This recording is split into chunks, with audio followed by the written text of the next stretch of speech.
എൻ്റെ ഒരു പയസ് ഫാമിലിയാണ്. അങ്ങനെ ഒരു നല്ലൊരു ഫെയ്ത്ത് ഫോർമേഷനിൽ കൊണ്ടുവന്നതാണ് അപ്പനും അമ്മയും. അങ്ങനെയാണ് വളർത്തിയത് ഞങ്ങൾ 3 പേരെയും.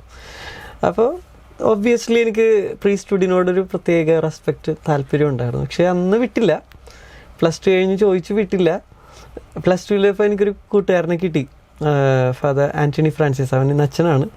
ഞങ്ങൾ ഒരുമിച്ചാണ് പോകാൻ പ്ലാൻ ചെയ്തത്. ഞങ്ങൾ 2 പേരും വിട്ടില്ല. ദെൻ അവൻ ഡിഗ്രി കഴിഞ്ഞപ്പോൾ പോയി. ഞാൻ പിന്നെ PG ഫസ്റ്റ് ഇയർ കഴിഞ്ഞിട്ടാണ് ഞാൻ സെമിനാറിലേക്ക് ജോയിൻ ചെയ്യുന്നത്. അതിനിടയിൽ ഒരുപാട് പേര് നമ്മൾ മറന്നുപോയി. നമ്മുടെ ഈ ഒരു ഡ്രീമൊക്കെ പോയി. നമ്മൾ മ്യൂസിക് റിയാലിറ്റി ഷോയിൽ വന്നു. പിന്നെ ഒബ്വിയസ്ലി ആ ഒരു കൺഫ്യൂസ്ഡ് സ്റ്റേജ് ആണല്ലോ ആ ഒരു പ്രായം എന്ന് പറയുന്നത്. ഫെയ്ത്ത് തന്നെ മോശമായിരുന്നു ആ സമയത്ത്. പള്ളിയിൽ പോവില്ലായിരുന്നു. ഇങ്ങനെയൊക്കെ ഒരു ഡ്രീം ഒരു കാലത്ത് ഉണ്ടായിരുന്ന ഒരാൾ ഈസ്റ്ററിന് പോലും പള്ളിയിൽ പോകാത്ത സിറ്റുവേഷൻ ഉണ്ടായിട്ടുണ്ട്.